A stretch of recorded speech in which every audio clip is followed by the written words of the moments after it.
everybody. You're listening to the Big Chill Podcast. This is episode 30, Football Manager with Zealand.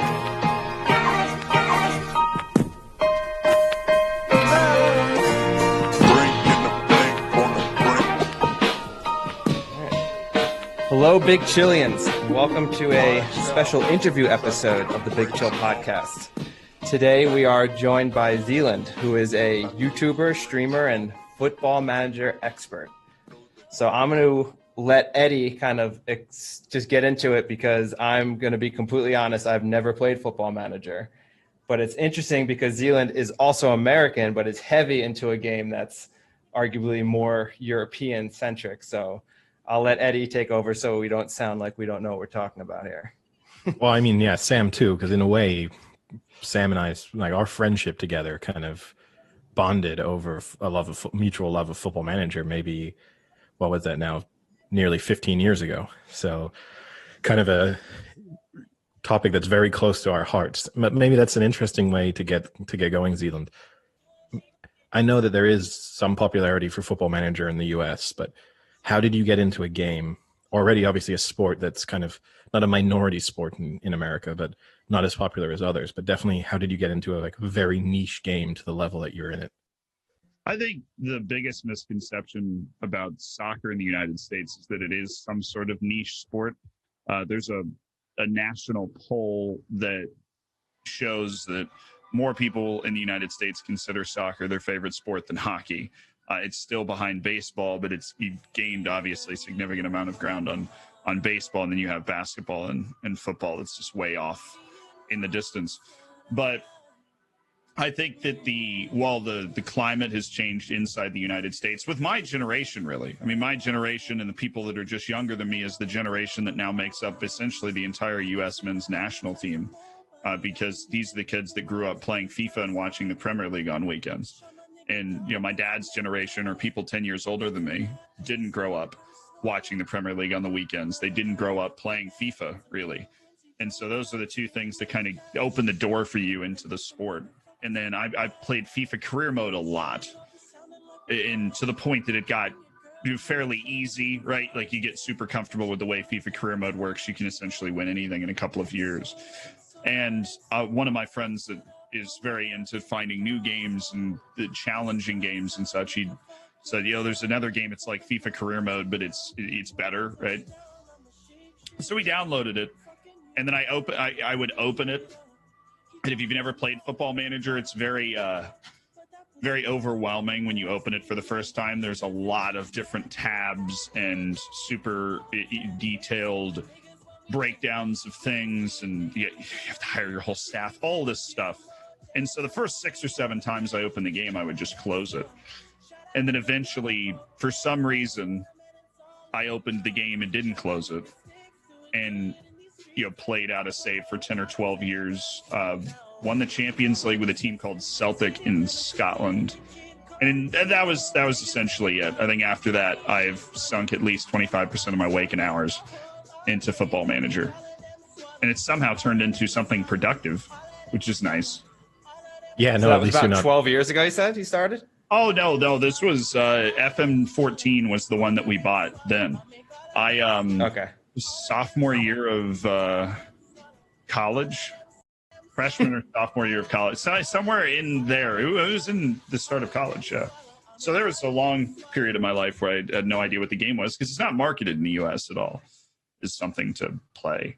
No, I had never heard of it until I'd heard stories from Eddie and Sam kind of discussing all these epic fights and battles they would get into, about the game and things like that. And that was the first time I ever heard of it. And I was like, wait, what's this game? And then, of course, they have to give the explanation. It's like, you don't actually play the game. You're managing your team. It's completely different. And that I think is a concept that many Americans like, not that maybe they wouldn't get excited over it, but to like just sit in the background. I think that's awesome.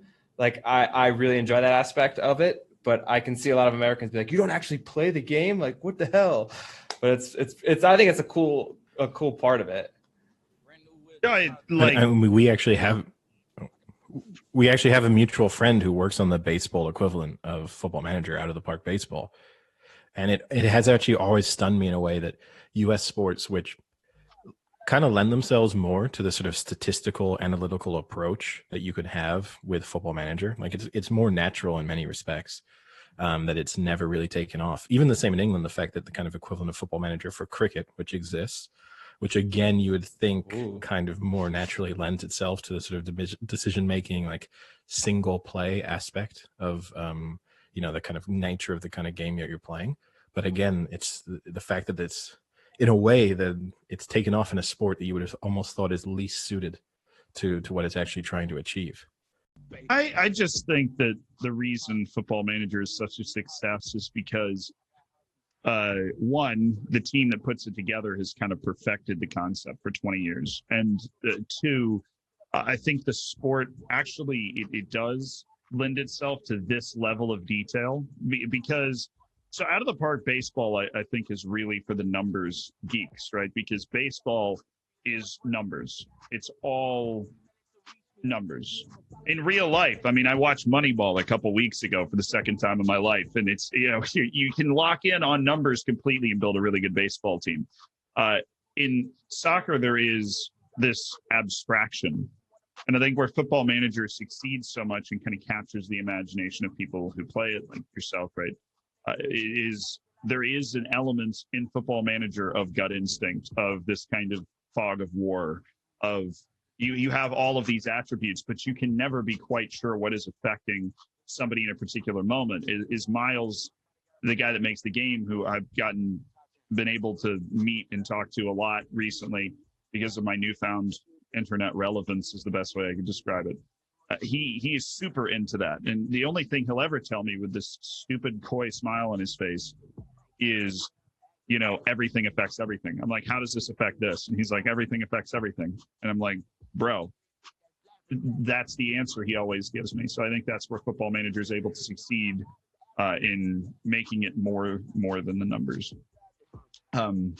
As for the other part of the question, or the first half of that, where you're talking about Americans don't really like the management games. I know EA tried to come out with like football coach, like EA. Do you remember this? It's like EA football. Yeah. Coach. Yeah. I think I bought it when I was like 10 years old. And they kind of flamed out. And the way Miles worded it to me, the guy that makes Football Manager, and I'm going to continue to bother him to market it more in the United States, but the way he worded it to me was Americans would rather shoot the ball themselves than tell someone else to shoot the ball. Yeah, Americans like to be the hero. Yeah, I guess. That's why FIFA is so popular. But there is a large number of Americans that play Football Manager. The second highest popular, I get super unnecessarily detailed analytics from YouTube, right? The second highest viewer base for the videos is the United States. That's surprising for me. I mean, in a way, it's not obviously a huge population and a growing football culture there. So it kind of doesn't surprise me from that perspective. But just because I would have thought the sort of existing sort of user base of Football Manager would be, because I guess part of your success has been, in a way, I came across your content just because at the beginning of each sort of like version of Football Manager, I'm always interested to see what the new features will be and sort of what the changes will be like and sort of maybe what's going to be different this time around. That's sort of how I stumbled across you. And I guess what surprised me at first, and maybe I probably spent a few years always looking on YouTube for that sort of content, was that for such a popular game, there was actually not really a thriving sort of system of culture, that weren't that many people producing videos or whatever about it, apart from just the very basic aspect. So, I mean, maybe how did you end up deciding that was going to be the game that you were going to sort of create content about? Oh, it's the only game I'm good at. Yeah, that's simple. Yeah, I have what I could only describe as situational blindness, where when I play first-person shooters or something, I will not see people right in front of me. I play Among Us and walk right by dead bodies. I mean, I am just not a good gamer in that sense. I work hard in some ways because now being a streamer, I like to play first person shooters with people every once in a while. I have friends that are very good first person shooter players, like streamer friends. They'll be like, you know, I was doing aim training for a while. I'm still not good. I'm now not as bad. But the only game I was good at, I started streaming on Twitch just because I played video games a lot on my computer. And then I was like, well, the only game that I could play and like explain to other people and kind of be better than other people so that they would want to watch, in my misconception of how you succeed on Twitch, was Football Manager. And so I just started playing that on Twitch. And that was kind of it. And I'm assuming we'll get into the whole YouTube stuff later, but that was a whole other thought process about how to start churning those videos out. Yeah, for sure. Even Twitch, to me, that's kind of like a bizarre universe, right? It's an aspect that I'm not really all that familiar. We actually have a friend of ours who just started streaming. He's playing various first person shooters and kind of trying to get his Twitch to take off. How did that go for you? I mean, were you just logging in for a while and it's like starting your stream and no one was watching you, or was it kind of instantly you had a couple friends? Or no, I started streaming in April of 2018, my senior year of college, my last semester of college, my fourth year. And I told people, my extended family, the vast majority of my friends, through like an Instagram post, that it was something that I did in March of this year. So I didn't exactly do like the first step that a lot of people would recommend, is like the, you know, get your family and friends to watch, I didn't do that. I just kind of lived this other life where I would just sit down on my computer and just turn it on. And yeah, for the first couple times I just sat down and turned it on, but I've always liked entertaining people. I was like an actor in middle school. I didn't do anything relevant, but like I did that for a couple of years and would drive back and forth to Orlando to go to auditions, and had some agent who I have no idea where that girl is now, to be honest. Life's weird that way. But I think I'd always been drawn to that, being in front of people. I was comfortable with it. Sports broadcasting, you're on TV, lights on, making people laugh, right? Like that was always something that I enjoyed, I was comfortable with. And so Twitch was this natural extension. My friend Anthony, who's the guy that introduced me to Football Manager, literally set up OBS for me so that we could stream while we were playing together. He just stopped streaming, and then I figured out how to get a webcam on my phone, and just kind of, it was $4. Well, it was a $4 app. I didn't pay the $4 initially, so there was an ad banner that would go across my forehead every 20 minutes. It was great. Nice. And like a droid cam kind of thing. Yeah.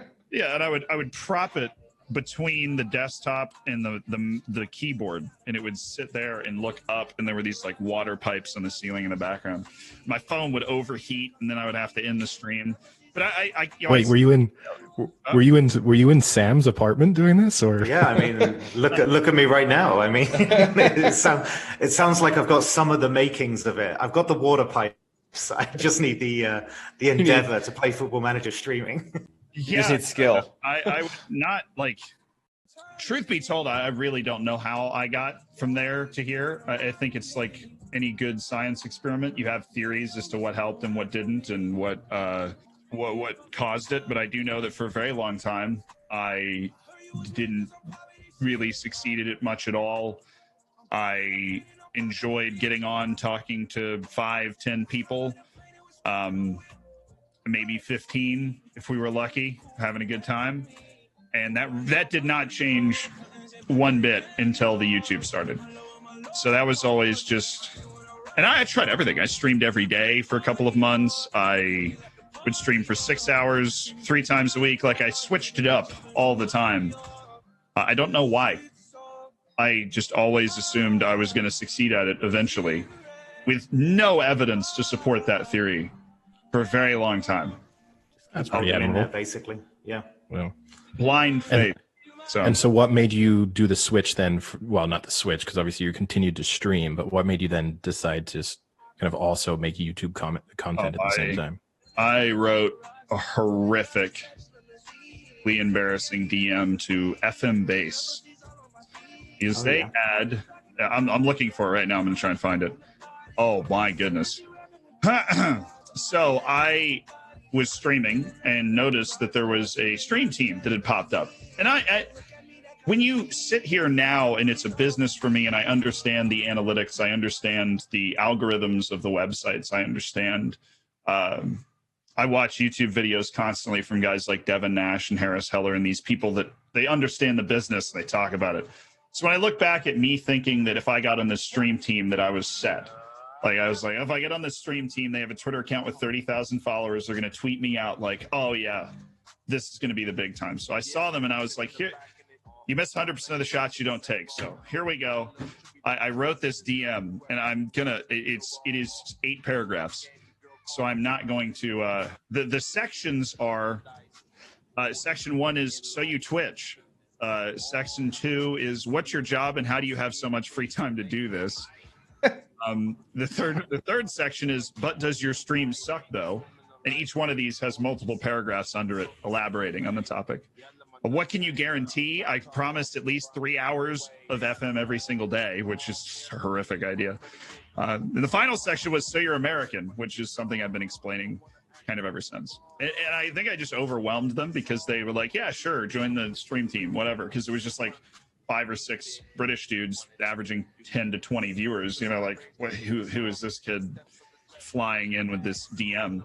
Do you think they read the whole thing, or do you think they just gave up and was like, "Oh man, this guy's persistent. Let's just give it to him." Here, just for posterity, I'll copy and paste. It's not bad. It's just incredibly embarrassing.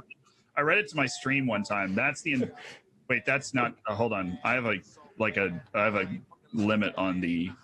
Yeah, that's just the first one. I'm attempting to paste the DM into the chat on the Zoom, and it's literally so long that the word limit on Zoom cut it off. Yeah, it's not a great sign. Should we do what they just say and just say, yeah, we get it, you're good? Yeah, well, yeah. There was, I had a DM from a streamer like this before. Thanks for that. Let me talk it over with your partner and I'll get back to you ASAP. And they got back to me and they're like, sure. So I was in the FM-based stream team, which because adults are more childish than children eventually blew up for a whole bunch of reasons that I honestly can't even remember. I wasn't involved with, by the way. But like because everything is in England. And so by the time I woke up, it was just over one day. But before it ended, the guy that owned the website FM Base was like, hey, anybody want to do a YouTube channel?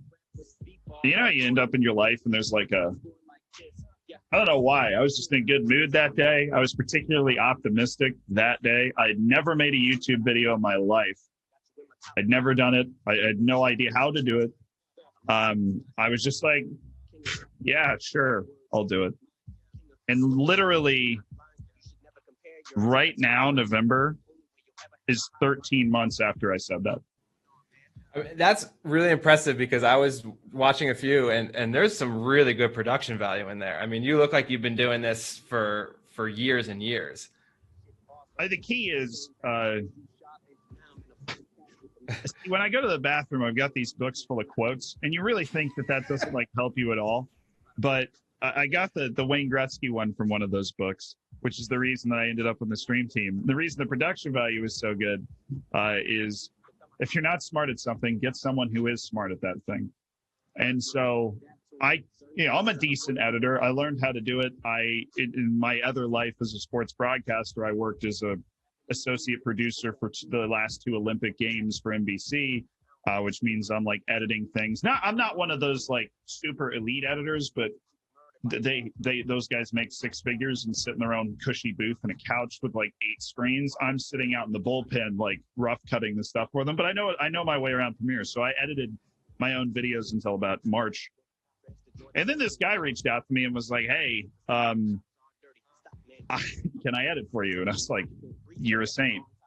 Absolutely. Like I watched it. I knew what he was doing. Did he send you like 46 paragraphs asking if he could edit, or was he just cut to the chase? The chase. I wish I knew what platform he reached out to me on. I could like find the message, because that would be pretty, because we are like brothers at this point, because we're just in the trenches. I mean, you're doing 3 videos a week. I am always filming a video, reviewing a video, Yeah, that's basically it. That's. I was going to say there was But like those are tension two build really up. important I was, things. I was waiting for a huge tension. Yeah, no, that was it. Then I'm packaging the video, which I always do like at 2 a.m. because I put that off, and that's like writing the title, the description, all the putting the tags in. But I basically I just invested in him because he was similar part of life. And so I initially struck a deal. I was like, hey man, I'll pay $800 a month, 2 videos a week, and we'll do that. Right. But what I didn't take into account is like in the United States, we make a lot more money because we pay a lot less in tax. And so that $800 a month was like 40% of his entire income. Like he got a job out of high school and was working. He's like a computer programmer. And so one day, way too late, I think like 3 or 4 months ago, I was like, hey, you're like, what would it take for you to go full time? And he's like, oh, I'm only making like, $1,250 a month. I'm like, are you serious? Like, it's like I could have paid for you to go full time a long time ago. Yeah, he was like, my number for going full time was $650. He's already full time. Basically, there were, and he would be the first one to tell me, like there were better editors than him out there. They were professionals, jerks, and I would have just been a job to them. For him, and for me, this is like a grow together situation. I picked that out, and I was like, man, I'm gonna double what you're making, just so you're like, I'm gonna double what you're making, so your parents won't give you a load of crap for leaving your job to be an editor full time.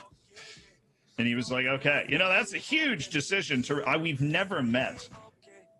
It's all been happening. That is a crazy thing to think about. And so never met in person. Exactly. I'm convincing this guy, Reese, to go full time. I wrote a contract. My dad's a lawyer. I was like, yo, Pops, check, like he worked this contract out, and I like sent him a contract. I'm like, look, this is completely legit. Like, because I know his parents, like if they were my parents, they'd be like, there's no way. Like, you're not, this is not happening. So I said the contract, and I was like, I offered to speak to his mom. He said that wasn't necessary in the end. But, he's like my age, but I'm 24. So he was, you're still kind of in the orbit at that age. Like you're there, but you're not. Oh, no, 100%. And also, I can understand also from his parents' perspective, not only is it joining this kind of random person he's never met, but also in an industry that I'm sure to many parents feels very foreign to like any other generation. If you're not under 30 now, the concept of streaming and YouTubing, and then you're just the editor for that video, and that somehow you could make a career out of that seems incredibly foreign. It's foreign. Yeah, but that's the thing. I go through the same thing all the time.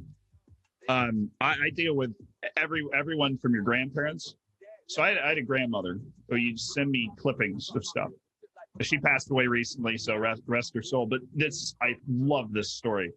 Is I would try and explain what I did, and she was all there mentally, razor sharp, like, but 92 years old. And I'm like, I streamed. And so all of a sudden I would get these packages in the mail with these newspaper cutouts about Netflix and streaming on like streaming services. And I'm like, well, thanks. It's close. It's close, but no cigar kind of thing. The words matched up. Exactly. Yeah, the word streaming is in there. I'm so sorry. And maybe she was just being, in the same way you were optimistic about your own career, she was just being even more optimistic for you, and thinks you're 1 or 2 months away from having a Netflix series where you just play Football Manager. Oh, I thought you were going to go with he was going to start the next Netflix. He was going to start like the new thing. No, that's a little bit too corporate far off. Like this is like a baby step. Well, what was that one that just went bankrupt that all the celebrities were doing, like the 8-minute videos that you would have on your phone? Yeah. That was like the big one Had a that weird just went name. Bankrupt. Yeah, I forget. Quibi, right? Quibi or Quibi. something like that. Yeah, I remember that. Best to the Quibi. No, that could have been you. She was trying to make you do that. Yeah, apparently. No, she had no idea. She had no idea. I would try, and then eventually just kind of gave up. I learned a lot about Netflix, though. Yeah, well, I read a lot of articles about Netflix. But it's the same with like, so you meet a girl, right?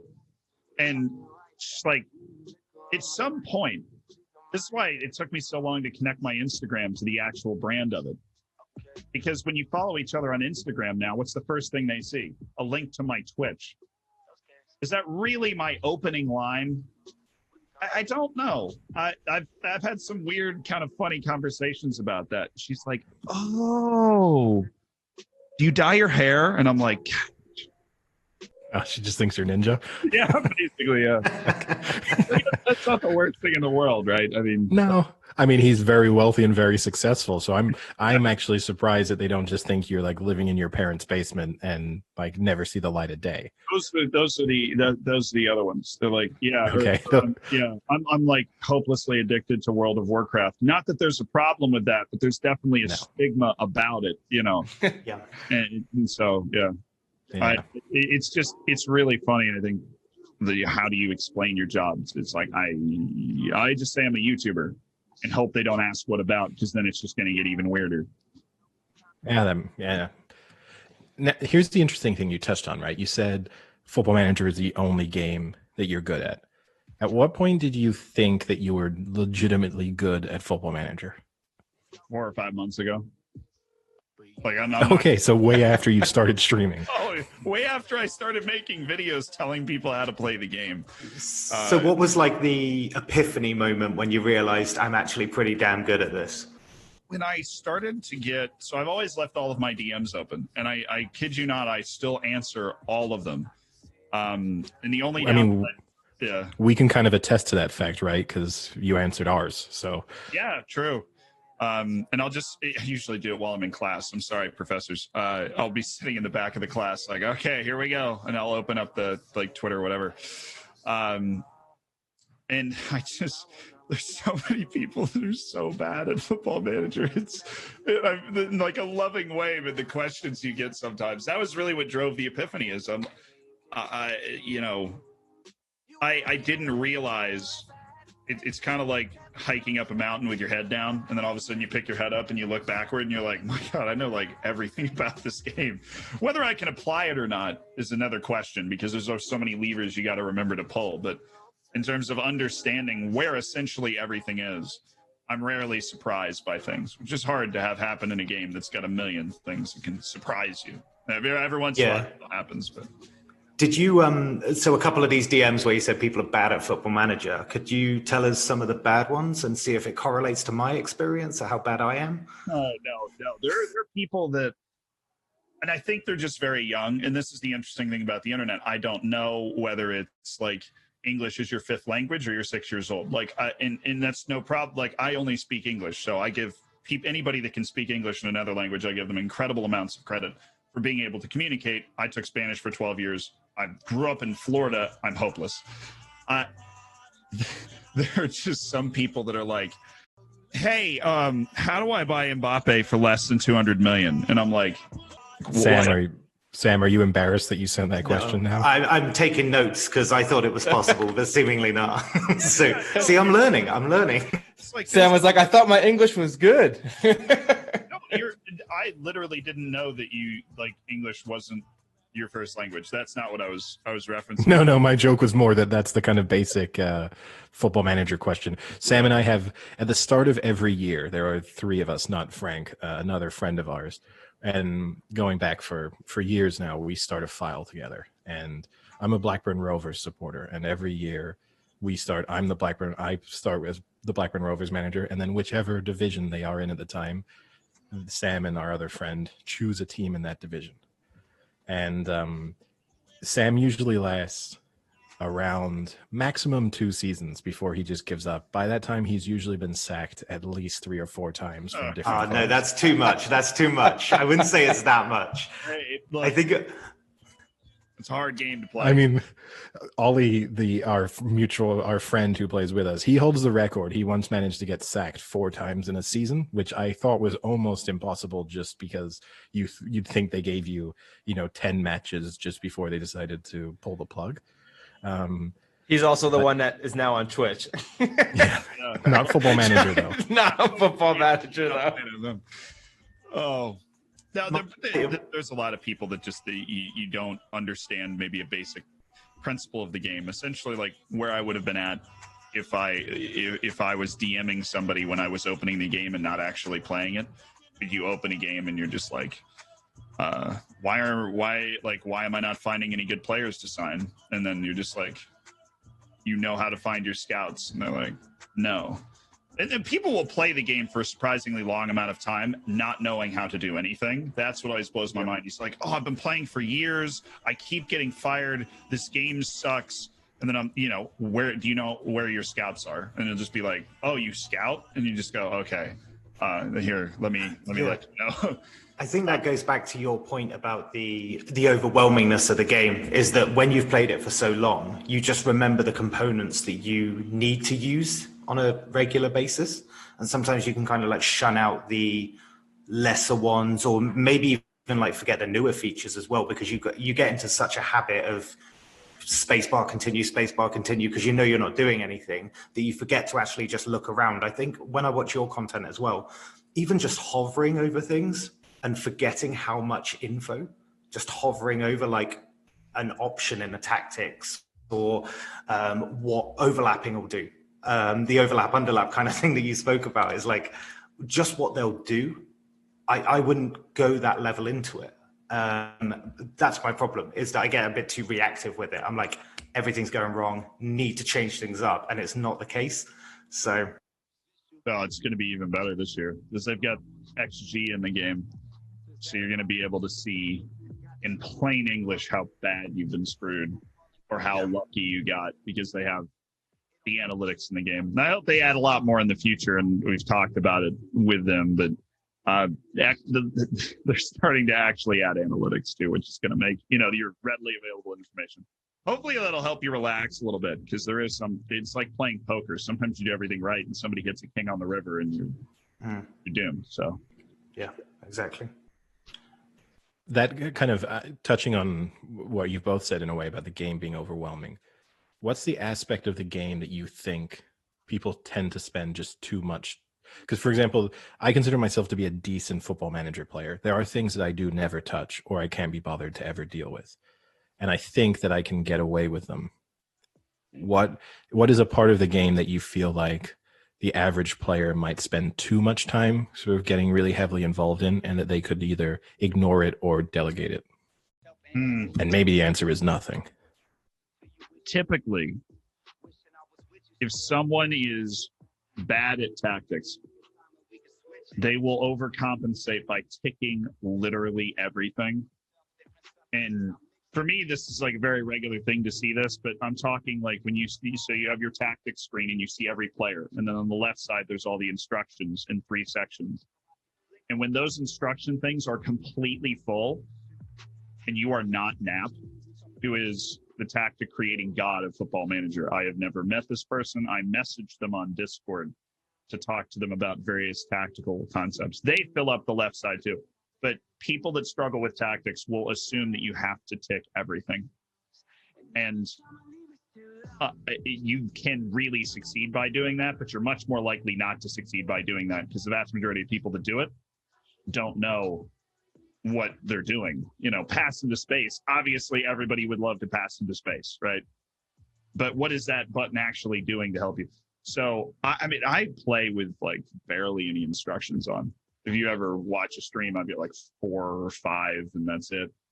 And life is good. I think there's something that people can leave alone is those freaking instructions. This pains me to say this, you can leave your staff alone too. You'll be okay. You have to. Interesting one. Yeah, Interesting. You have to do your own scouting though. If you want to succeed long term in the game, you have to, and it can be daunting, you have to actually take control of those little idiots and move them around the world and get them to look for the people. Yeah. I think it's so easy, especially if you go to a big club where the scouting range is, completely unrestricted, but also they've got like 10 to 12 scouts. That can be quite overwhelming to be like, I'm going to control these, whereas if you're someone maybe slightly lower league where the restrictions are maybe like Europe, that could probably be a bit better. But I think Eddie usually is like a default, you would fire like almost all of the staff at the start. So for me, it depends. So now with Blackburn in the championship, I will keep my staff for the first season. I don't even look at it. This is my personal approach. Year one, I don't even touch them, just because I'd rather focus on assessing my squad and figuring out what I wanted to change. And I've tried in a way to, in the first season of any new file, to make fewer changes, because I found that before I used to get in and want to like sell every player, bring in a whole new set of players, change my staff over completely. And now I'm kind of a little bit more conservative year one. Staff I don't touch. I kind of see them, their contracts expiring, hopefully a few of them at the end of the first season as the opportunity to bring more people in. But I guess I would kind of agree with you in the sense I've yet to really see where having world-class staff translates into my team performing all that much better. So, and just replacing all of your staff just is pretty tedious. And that would, I guess, because you kind of touched on it with the tactics thing. I've got an interesting question for you, and not to sort of shame any Football Manager players who might end up listening to this. Do you consider importing a tactic to be a form of cheating? Oh, no, not at all. People get way, way, way too worked up about, I won the World Cup with San Marino in 20 years, the greatest player of all time. Like, first of all, you obviously cheated. It's impossible statistically to do that in the base game. Beside the point, people get way too locked in on pain in this game in particular. Like, for some reason you have to suffer. Like, there's this contingent of people that start with no coaching badges, no playing experience, and they're in like Indonesia. Oh, you're sorry, hold on. You're speaking to them. Yeah. I will. It's victory through pain and suffering, right? Like, if you get a great enjoyment and sense of achievement out of it, then do it. But if you just don't want to spend the time, not that it's a ton of time, you figure out how to learn how to set up a basic tactic for yourself. Download it. It's a game. Download the tactic. Have fun. If you want to edit the database because you want to have the next Messi on your bench, do it. It's a game. Have fun with it. For some people, that'd be boring. For me, that would be boring. But if it's really exciting for you, then do it. Because this isn't Call of Duty. Like, I'm not playing against you, Yeah. What about importing short lists? That's fine. I mean, I'd be kneecapping myself. I make those videos. 10 wonder. That is true. Yeah. It is true. Most of these things that you'd call people for cheating, it would kill some of your content. Your videos would just be go do it yourself, and it would be. Yeah. What if I did that? 10 wonder kids that you need to sign in FM21. Just kidding. Find them yourself. Enjoy the game. Exactly. There you go. There's your next video idea. We've saved you a little bit of time and shaved you. Now you don't need that editor. You can keep the money. So I guess good opportunity in a way, because I think you've maybe had a closer look. I think at this point, or at least know more details about I know at first when are you going to say no? Because I know you say people say you've done this and then you haven't. Are you still in a position where you're just like everyone else? No, but I can't talk about it. Okay, but then in the level that you can talk about the upcoming new version, what are the kind of aspects, the new features that you're most excited about? Match engine. The match engine. I'm going to make a video. This is literally the next video I'm filming. It's not the next video that's going to come out. I am in love with the changes that they've made to the match engine at the heart of the game, in terms of the way the players move, the way the players finish, the concepts that they've used to structure the match engine based, compared to last year. They have introduced a couple of mechanics, one for goalkeepers and one for outfield players that I think are really going to make it feel a lot better. But I'm most excited for the match engine. I think that was what they were able to do virtually, more so than a lot of the other graphical features kind of stuff. They were able to work on the match engine pretty intensively, and they had a completely virtual setup ever since March. And I think that's what they were able to focus on as a result, and it shows. The match is going to be sick. That's exciting. Personally, for me, I know that there's a whole aspect of the FM community that really wants the kind of graphical improvements. I've never totally understood it in a way that, I guess I'm still sort of nostalgic for the old 2D. I mean, fundamentally, when I actually first started playing Championship Manager, it was just text. So even the 2D revolution was something. So I can remember going back to just watching little highlight text pop up on the bottom of my screen and feeling like I could still sense how the game was going, which I think was the most bizarre aspect. And even with 2D, I remember playing with friends, and you felt like you knew if you'd scored a good goal, which sounded insane to say about like 2D dots moving around on your screen, but you kind of felt, you could sometimes feel proud of the quality of football that you were playing, which is so bizarre. It's exciting to see the match engine, because to me that in a way is and then I know you've spoken a little bit about how the changes in the way you'll interact with your players. Seemingly that's kind of been not revolutionized necessarily, but sort of big steps there. What I want as purely guilty pleasure for what I play the game for is the experience and the stories. So the more you can bring that to life. I mean, I also love winning, right? For some reason, you get this crazy endorphin rush from just winning in Football Manager. And you go get a sandwich out of the fridge and life goes on. But the ability to interact in a more realistic way, and what I really hope they add to the game is, so when I'm talking to a player, let me be sitting in an office, let him walk in and sit down and have that FIFA's got a few things like that, and I never want Football Manager to become FIFA in terms of the way the game is structured with ultimate teams and that sort of stuff. But I think graphically, the more you push yourself in that direction, off the field, the better. I mean, on the field, it's impossible to get to that point. I mean, you got people playing on computers that just don't have the processing power to handle that. So even if you had the financial ability to motion capture every move Ronaldo's ever made with his hair, you couldn't put it in Football Manager. But if you can get it off the field, because it's a manager game, you win in Football Manager off the field. What you watch on the field is the result of all of these little things you've done off the field that gave you a 0.1, 0.2, 2% better chance to win. You signed this guy, or you made this guy happy, or you didn't piss this guy off. So when those interactions in those boardroom meetings, in those scouting meetings, signing contracts, if you can make those, and they're doing a better job with gestures now, you can hug people and dap them up and whatever. But if you can if they can put you in that room, I think the game goes to a whole new level. And that'd just be a completely guilty pleasure. No idea how feasible it is. Love that. That makes sense. To me, one of the things I've never really understood, I've never seen the translation between when you're a favored personnel of someone to how that changes their interaction with you tremendously. You can have a player who absolutely loves you, but I don't necessarily feel as if that always converts into more loyalty in any way. Not that it necessarily should, right? You could play for Mourinho and love it, but then you decide you don't want to play for Tottenham anymore. There's no reason, but part of me would hope that might at least make the player take a little bit longer. To have a player be you're my favorite person in the world, but I'm handing in my transfer request because I've just thought of this idea.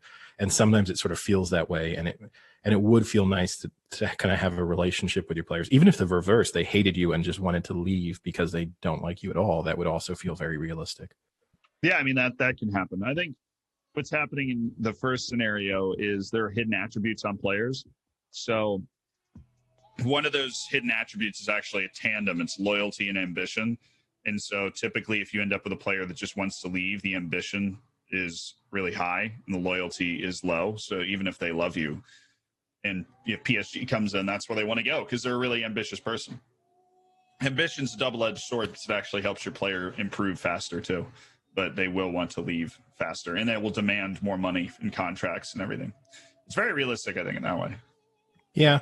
Now, touching on the kind of inner workings of the games, maybe you'll know this, maybe you won't, and maybe it is a complete myth. But one of the things that I always used to hear, and this is probably going back about 10 years, when people will complain about the number of late goals that they experience in Football Manager, And the excuse that I always used to read was that the match engine kind of predetermines a likely result of the game based on your tactics and your lineup sort of at the start.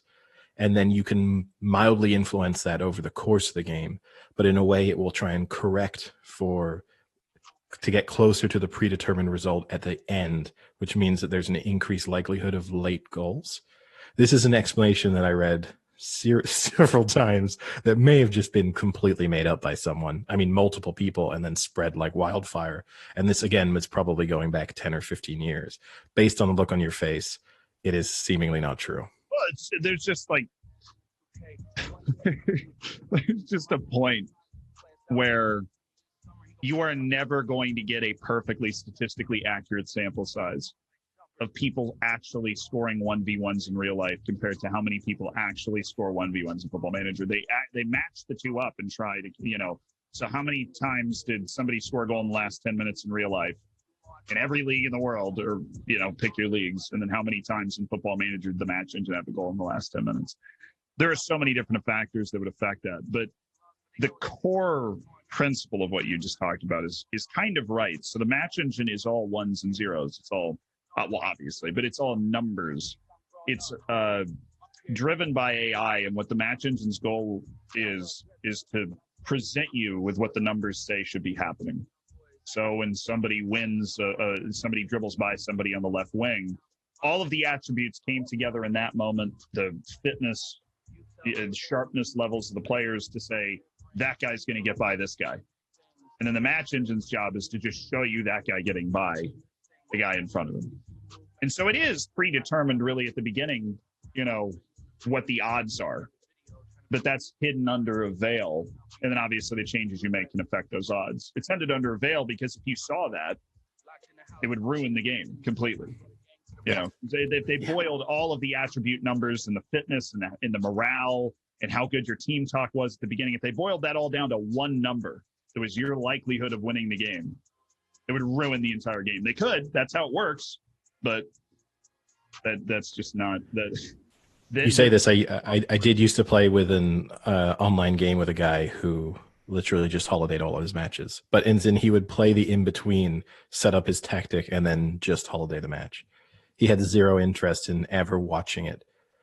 Now, that always blew my mind because I assumed even if you set up your tactic, it somehow might have change the outcome. So it's not like you're getting a true result. But he just literally said, "Why would I want to sit in people? I enjoy the transfers. I enjoy setting up the tactic aspect. I don't care about sitting and watching them." I mean, you get a worse chance to win because you're not the one making the changes. You have to believe you're smarter than whatever your manager's attributes are in the game. So if you actually play the game, you have a higher chance of winning because you get to make the changes. But one thing I find with the game is when you have more human players in the same league, it almost throws up more random results when the human plays a human. There always seems to be like more goals or more controversy or more like events happening in a game. I don't know if it's probably a superstition. Like everyone's got specific superstitions, but right. What you're saying is right. This is an actual thing. That is so. Playing. Look at Sam's face. He feels so vindicated right now. No, it's just mind. It's like a mind blown. But the amount of times where you see these examples of people like I think Eddie was talking about it as well, where you've got like these 20-team Premier Leagues where everyone is a human player, and you'll just see one team lose every single game. I've experienced that in a 20-team league where I was Crystal Palace manager, and I did not pick up a single point until February. And I felt like I was decent at the game, and I felt like even though I was Crystal Palace expected to be relegated, but not quite as dramatically as I ended up being. But I'm happy that I'll let you explain that in a second. I'm very happy that you said he was right, because there's this moment that I felt like we were turning into like the QAnon of Football Manager for here, and we were just going to be throwing out conspiracy theories for you, and you're going to be like, no, none of this is true.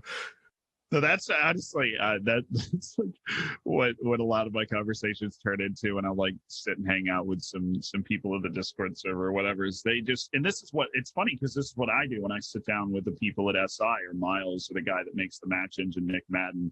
I'll just do the same thing. I just start taking all these theories that I've had forever and just throwing them right at him, one after the other, and just bouncing the answers back off. But yes, so the match engine is built for the AI, and humans are much more reactive than the AI. The AI is much more structured. It thinks analytically. So the AI makes changes based off of very, very specific things. It's predictable levers of things that are changing. So when humans are playing each other, the things that are being done are not what the match engine was built for. I'm not going to be able to explain this nearly as well as the guys at SI, but you would almost have to, if you wanted to make a completely viable online way to play the game, PvP, you would have to create like a different match engine that had a different set of physics and interactions between the numbers and what's actually happening on the field to balance out the fact that humans playing each other, just doing some crazy stuff, and you don't make decisions based off of all the AI sees is numbers. And so when I move my winger from support to attack, the AI sees that and makes some tiny little adjustment to try and stop it. I won't notice that most of the time, and if I do, I'm not going to make the same adjustment every time. And so the match engine is just not built for humans playing each other, which is Football Manager should never be an esport, just kind of because of that. But that's it. That backs up your theory. I had a conversation less than a week ago about this very topic with people that know what they're talking about, and you are right. It goes all the way to the top. It's a conspiracy. There we go. It's the new world order of Football Manager. That doesn't mean it's not fair. Like, Eddie, that was still terrible what you did in that Premier League. I'm not defending that, right? But this was a long time. I will say this was my senior year of high school, and it was probably responsible for a very significant drop in my grades.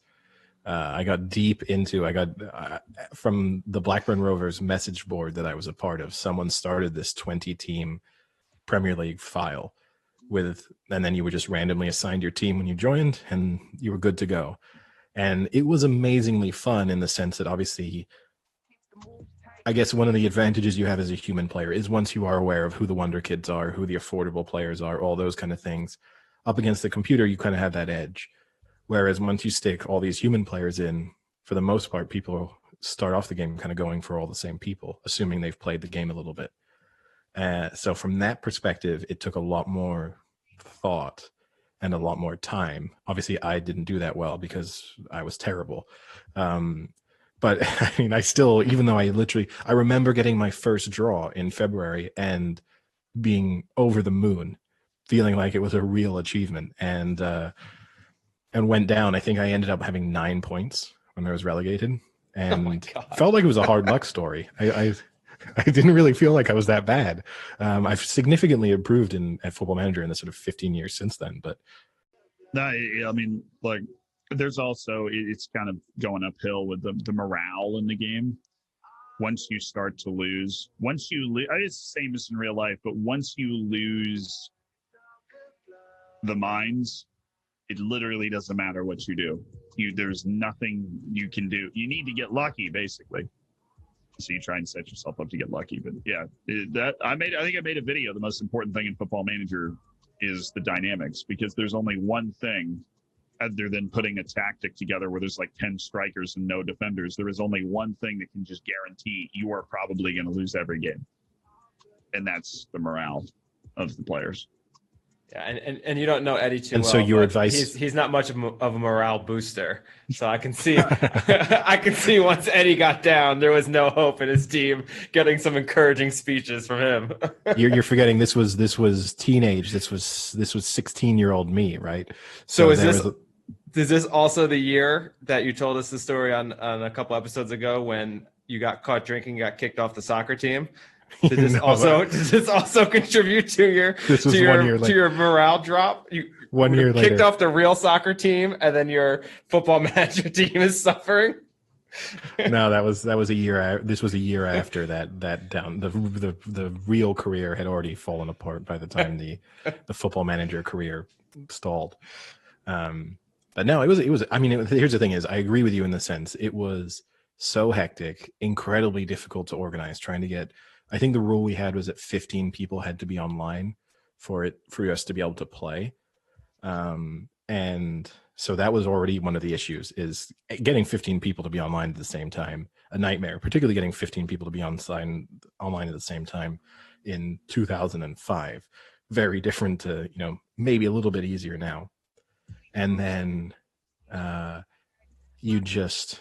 it would take forever. For example, we'd use if more than 50% of people would click continue to allow it to advance. But sometimes you would sit there for 45 minutes having nothing to do while everyone else was trying to negotiate contracts and stuff. Yeah, there is no good way to play multiplayer Football Manager that is time efficient and like a full career mode. There just isn't. Because there's always somebody that's got to go sign 20 scouts and nobody else has anything to do in the meantime.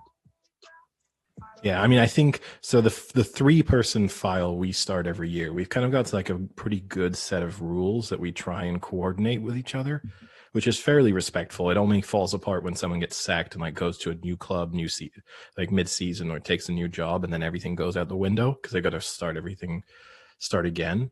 I would say 3, from my experience now, is pretty much the maximum that I could handle before it just becomes just a total mess. Yeah, that's why the people that are like, hey, do you want to do an online save with like, I think the idea I had, just because I have like 5,000 people in the Discord server now, and then so there'd be somebody that, oh, there's all these people here. Let's get like, every team in every league. I'm like, are you really? That would be amazing. Yeah. I'm just going to tell you, you should do it. No, but you should do one video where you do it and just watch the world burn. Go like one day. And then all of a sudden, the dude in Malaysia's computer's gone down, and it would be a travesty.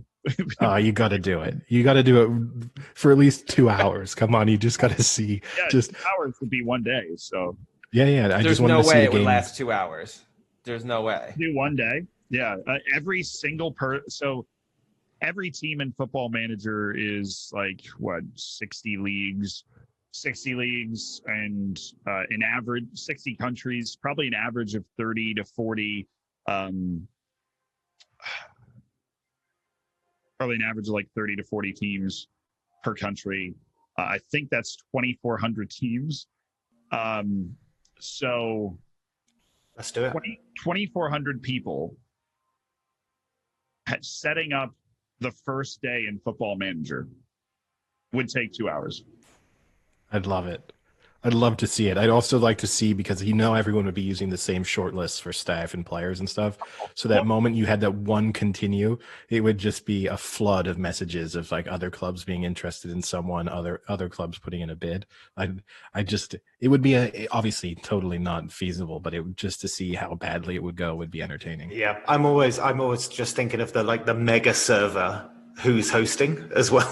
Yeah, the problem with FM is it's hosted locally, so all of the 2,400 computers would be communicating with each other. I'm pretty sure we'd have a bigger P2P network than Bitcoin at that point if we were working on that type of. There thing. you go. You could use Bitcoin to fund the transfers. You could actually have real life, like cryptocurrencies. Create your own Football Manager blockchain. Exactly. Zealand coin, you could. Oh boy, this could be your next step. Oh man, if you need more ideas, just come our way. It's fine. I appreciate it. Yeah, it'd just be so painful. It's one of those things. I got to be really bored to do that video. I got to be sitting there like, oh, okay, I can't watch this. I can't watch any more Office on Netflix. I got to get up and. So talking about your videos, how much thought are you putting into your videos before you do them? I mean, are you writing a full script? Are you like editing the script? Are you kind of going off the cuff a little bit? Like, how much prep work is there into each video you do before you actually get on the screen? The most will be a 1-page long list of bullet points with sub-bullet points. The least will literally be sit down, lights on, turn on the camera, go. The last one I filmed was that. Because the idea just kind of offers the script in itself. And so I'll just sit down. I come up with the intros on the spot. I really never pre-plan those. I just like something just comes to me and then I do that. And it's kind of become part of my brand. If anybody's listening, the vast majority probably have no idea who I am and haven't seen these videos. I do like a minute-long intro that is usually some sort of comedy sketch, and then it plays like a Zealand thing, and then gets into the actual content of the video. I don't know how that started, but now if I didn't do it, there would be riots in the streets. So I do it. I come up with that on the spot, and then just so the video I filmed last time, you just sit down, I turn the camera on, start recording, just record a screen capture at the same time for on-screen B-roll, and just go. And I'll make mistakes. I'll film a 15-20 second piece and then say something to Reese about how I want it like edited or how I see it in my mind, like that, we could do this with that. And it's just this flow of consciousness through. I used to film it a different way, but we switched the way we film videos kind of the time that he went full time. I used to film it in like 20-second segments, but I'm not somebody that pre-plans it too much. I don't script every word that I say. I don't really get close. Most of the time that I write up a script, I won't actually open it while I'm filming. Just the act of writing the script lines my thoughts up, and then I can go. But I think that a lot of the best stuff comes when, like, all those little jokes that I make that probably have made all the difference between me just kind of going on with my life without making any money from the internet and being a full-time YouTuber is probably those little random things that just, I've always been kind of a spaz. Things just pop into my head and I say them, and you can't do that with a script, I guess. That makes sense. You actually touched on another point because I was interested to see what the dynamic was then with your editor in terms of, does he have license to kind of put things together as he sees fit? But you sort of answered that in the process. He's so funny.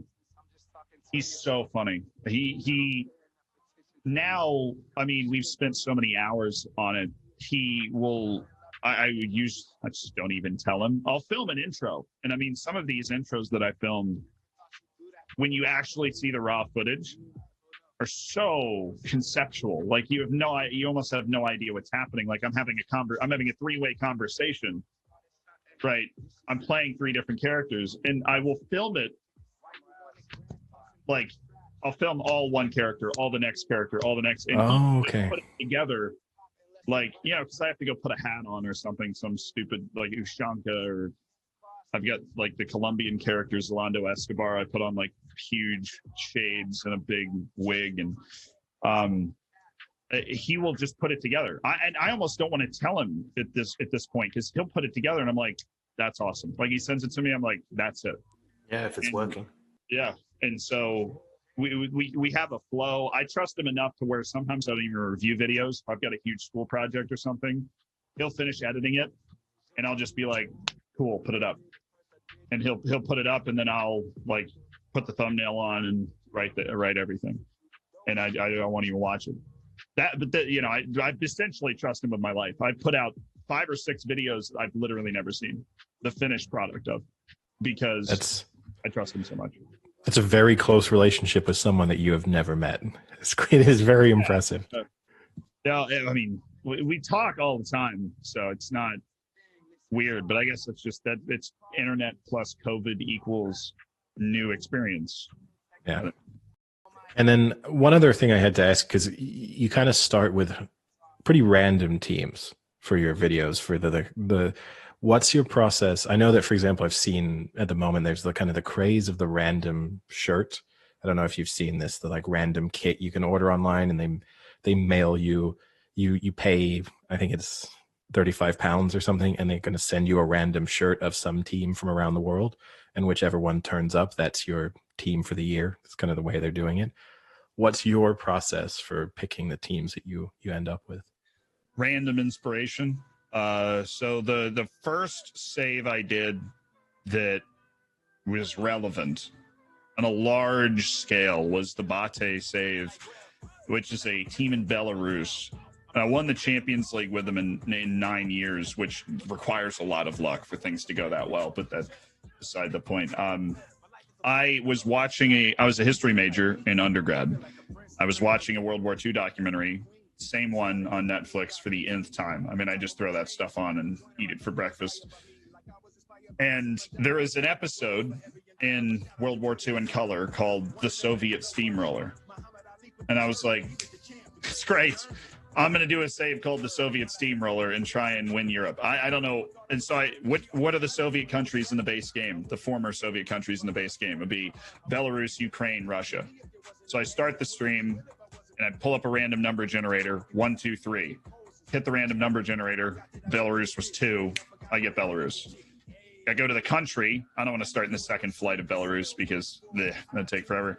And that's just, you see, this is the avoiding the pain portion. Like, I just didn't want to start in the second tier of Belarus. And so top tier of Belarus, how many teams? I have Football Manager open right now. 16 teams. Of course I do. 16 teams, or so 1 through 16, hit it. Number pops up.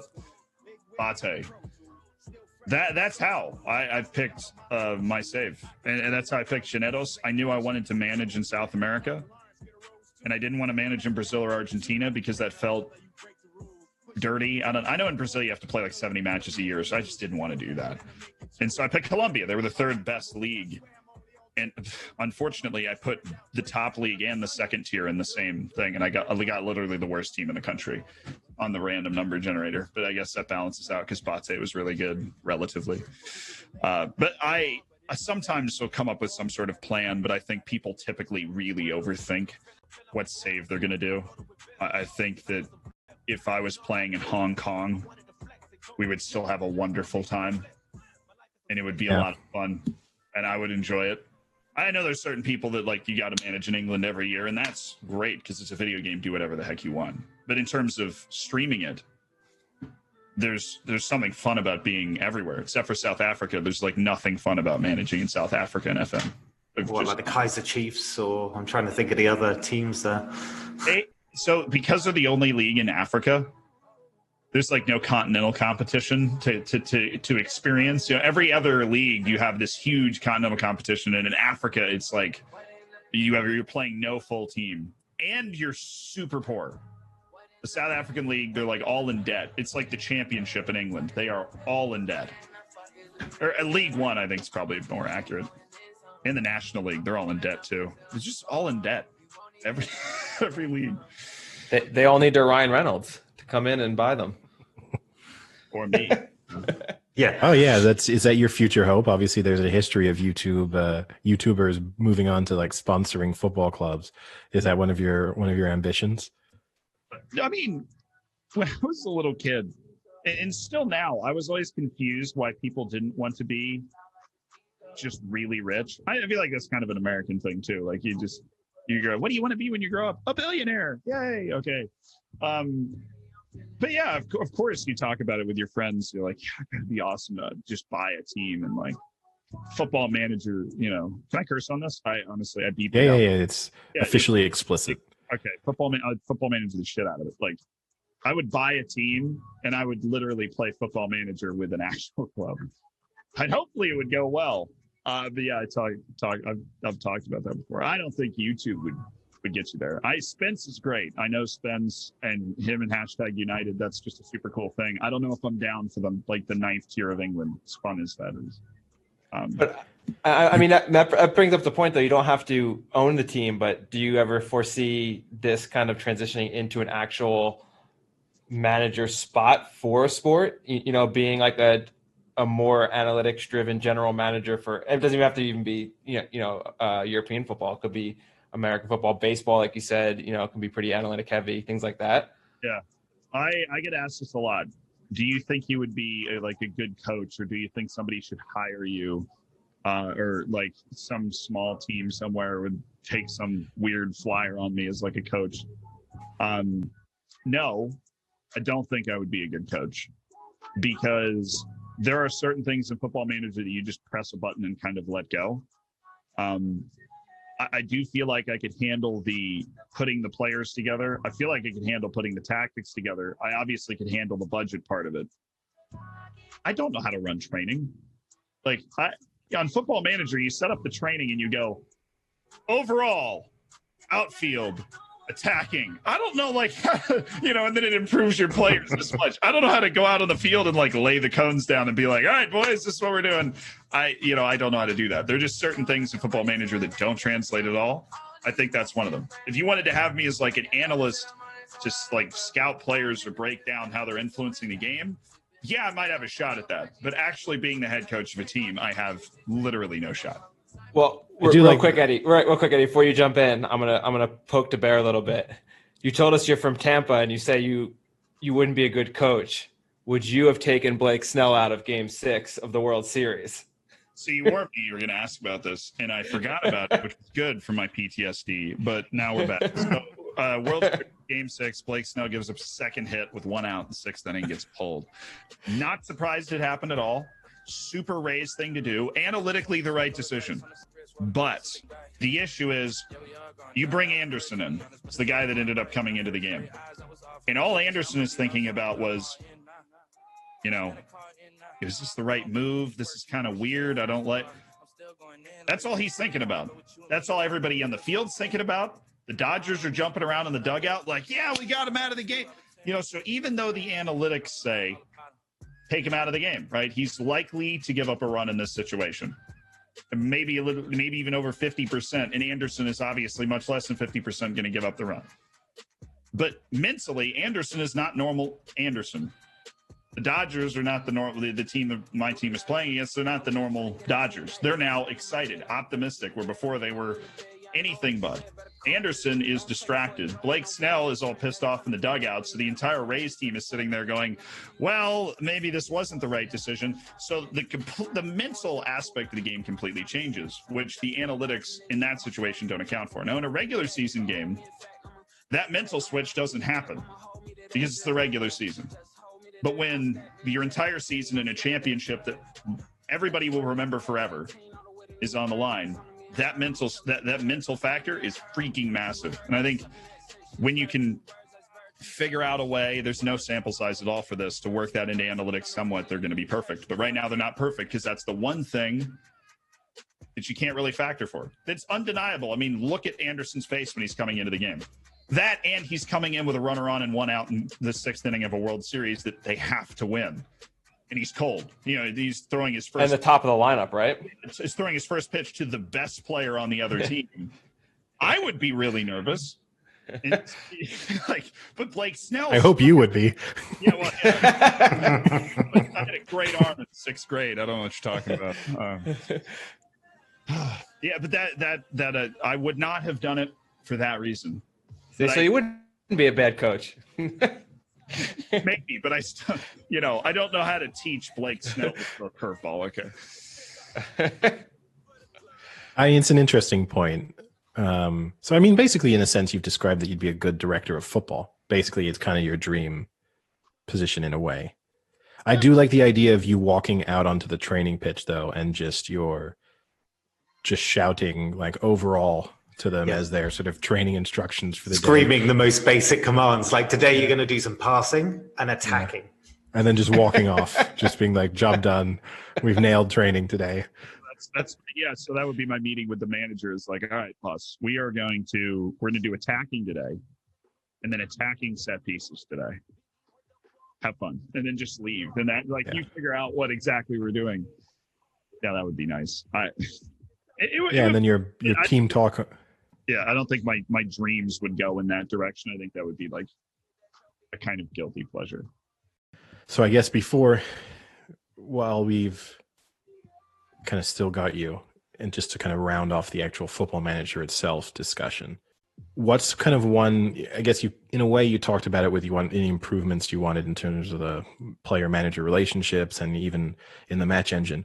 What's one improvement you'd like to see in Football Manager that you don't think is getting the attention it deserves? And not as a criticism of them, because obviously it's a huge challenge to improve the game year on year. And as someone who's played Football Manager myself now for such a long time, I do feel like every year, unlike say something like FIFA, every year I do actually enjoy the new version, and they deserve tremendous credit for that fact.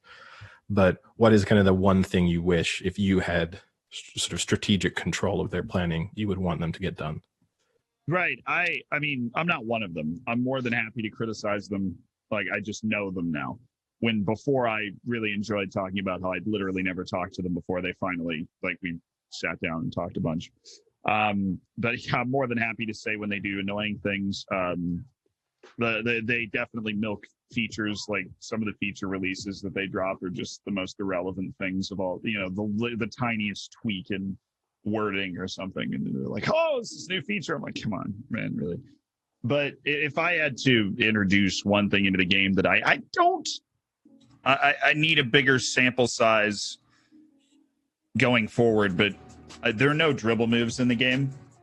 You've got fancy shots, you have fancy passes, you even have fancy saves, animations, and you even have fancy celebrations. You got people running around like this after scoring a goal, flapping their like chicken wings or whatever. And in the newest game, they're even going to taunt the crowd after scoring it. You have no dribble moves at all in the game. They've just not added dribble move animations. So in terms of a practical thing, I think they could just get done next year.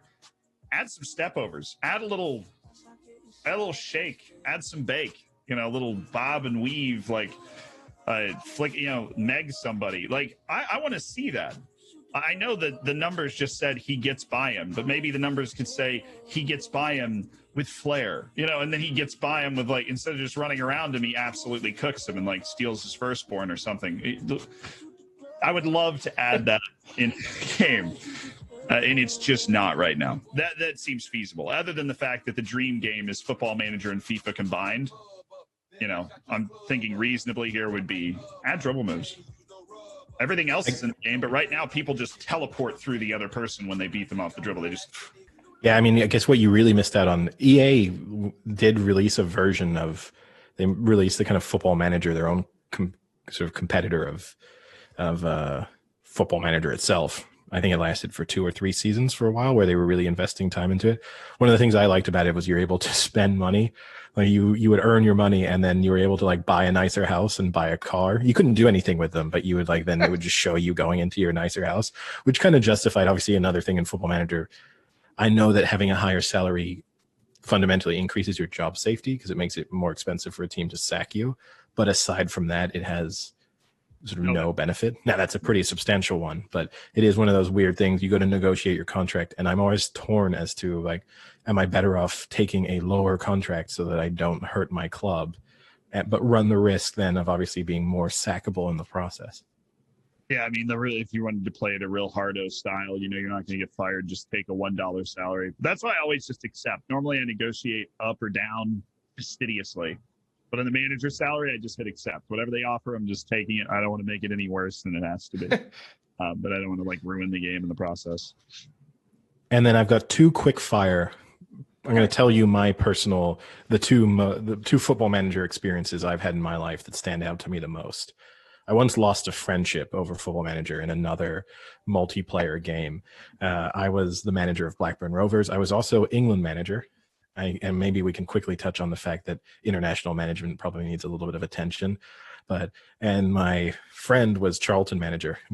This was back in 2008. We were both in the Premier League. I'd won the league. He'd finished 3rd or 4th. And Joe Cole was one of his key players. I refused to take Joe Cole to the World Cup because he was too old for my commitment to having a young England squad. And he stopped speaking to me as a result of that. Do you think you could take a file so seriously that an in-game incident could ruin a friendship? No, never. This goes back to it's a game. It's a game. It's your job now, though. You've taken it beyond just the game status. Whether I get paid or not is not determined by whether I win that particular match, on stream, right? So it's different than being like a professional player where I've got to score, I'm not going to get paid. But it is my job, but it's a game. It's designed to be fun, and if you don't want to take Joe Cole to the World Cup, I'm not going to hate you for it. That's someone did. Yeah, clearly. Yeah, someone did. Literally didn't. Eddie, I love Eddie. That I thought the story, because I had never heard the story. I thought it was going to be like you beat him and there was some allegation of cheating or something. But that to be the reason that you didn't take his player to the World Cup is such a good reason. It's so petty. I love it. Well, the best aspect of it was in the build up to the World Cup, as I was kind of getting close to picking the squad. It was actually, in a way, the most realistic Football Manager has probably ever been to me, because we were in adjacent dorm rooms. and he came into my room to sort of petition me and tell me why Joe Cole should be included in my England squad. It was like a very realistic moment, kind of getting a phone call from Jose Mourinho telling you how he's a certain player's in form and he deserves the call up. And I kind of told him, no, he's too old. I think at the time he was just, I kind of had a cutoff point of around 27, 28, because it was the only way I kind of enjoyed my international career, was to keep it as a kind of young, constant turnover.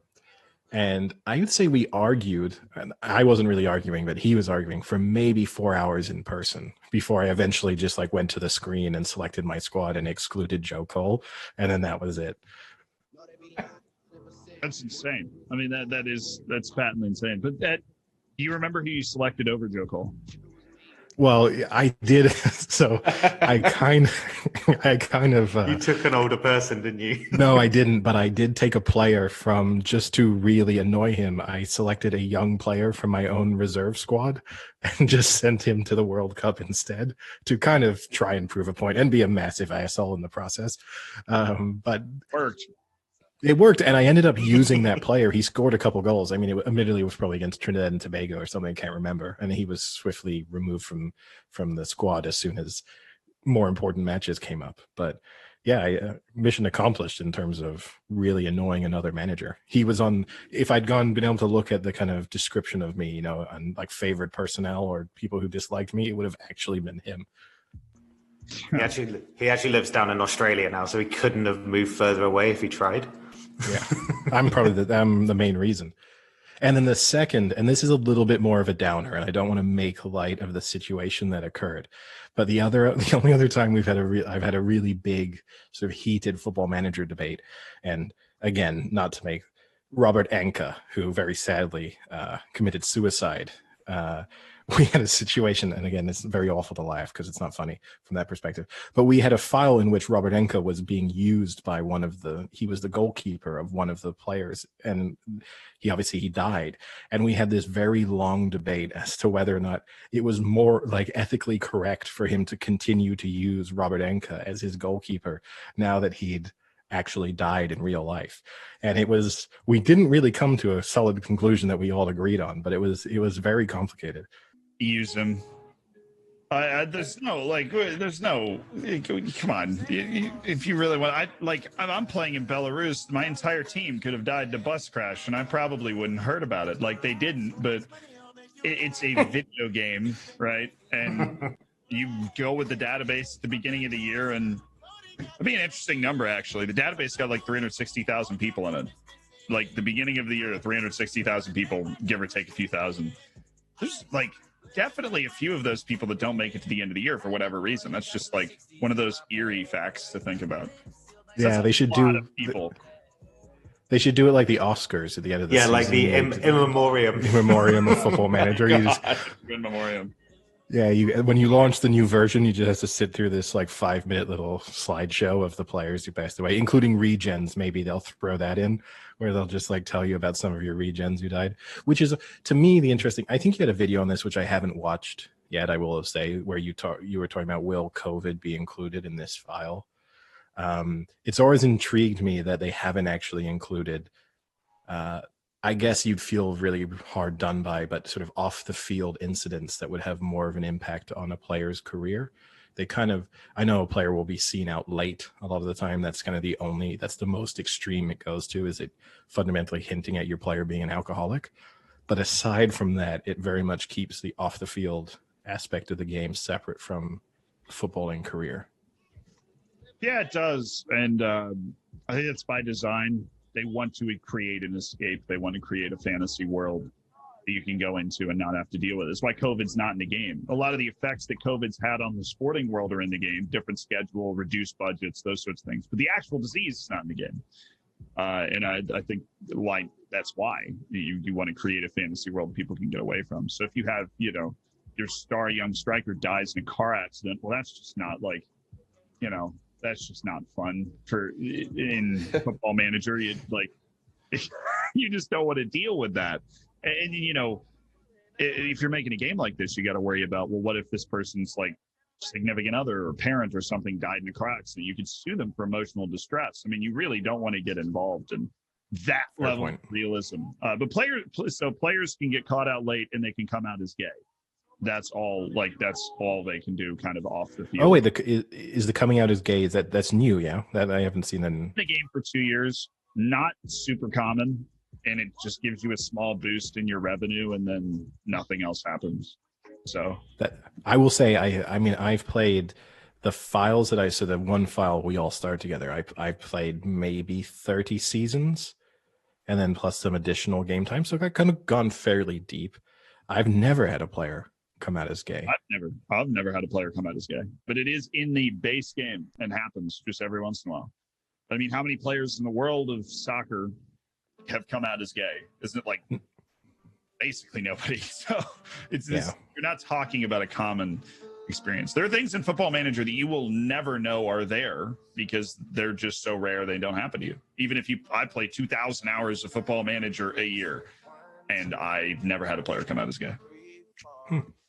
That's fascinating. I literally had no idea that was a sort of not a feature, but a possibility. Yeah, that would be a weird one to see on Steam, wouldn't it? You know, in the new features. Like an achievement unlocked. Yeah. You've officially turned a player. Like, oh boy. No, that would be funny. That's more of like FM meme territory though. Yeah. Okay. No, that's something to look forward to. And then I guess just because I think we'll probably have a few people listening who you kind of touched on a little bit, but main tips if you're trying to get into the game or if you are struggling, what would be your kind of 3 things that you absolutely think someone should do to make themselves better? Apart from obviously what you already mentioned in terms of paying attention to your scouting. Right. So it's the 3 things you got to do to be better. One is to learn the generic ways to interact with players that make your life easier. This goes back to the morale, because you're going to have players that come up to you with a bunch of different requests for things, and you now my eye can just kind of like pick up, and I'm sure yours can too, to pick up the automatic response, and you just like fire it off. When you start the game, you've got to read all of the stuff, and you got to learn the best ways to respond, because it is pretty easy to keep your team happy. But if you accidentally click the wrong thing, it can actually snowball and sink the whole Titanic if you do it the wrong way. And so many times when I go into fixing saves, that's what's happened. I'm like, why is this guy mad about playing time?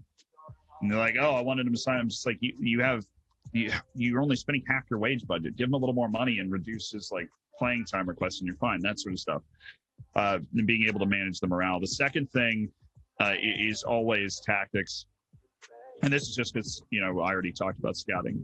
It's not necessarily having the best tactic in the world. It's just having one that's not incredibly dumb. It's having one that's balanced and gives you an opportunity. I'm not nearly the best person at making tactics to win in FM, but you don't necessarily, if your tactic gives you a chance, you can do all these other things to actually win the game.